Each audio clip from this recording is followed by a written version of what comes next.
حضرت امام ابو محمد بن عبداللہ بن فضل رحمۃ اللہ تعالیٰ کو فرماتے ہوئے سنا، وہ ارشاد فرماتے ہیں کہ جس کو اللہ کے حضور یہ 4 چیزیں طلب کرنے کی توفیق مل جائے تو اللہ تبارک و تعالیٰ اسے محروم نہیں کرتا۔ پہلا فرمایا، جس آدمی کو دعا کی توفیق مل جائے تو اللہ تبارک و تعالیٰ اس کی دعا کو کبھی رد نہیں کرتا، اسے قبول فرماتا ہے۔ جیسے فرمایا، ادعونی استجب لکم، مجھ سے دعا کرو میں ضرور قبول فرماؤں گا۔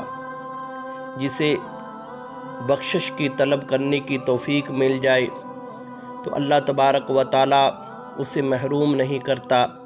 جیسے فرمایا، انہ کان غفارا، وہ بڑا معاف کرنے والا ہے۔ جسے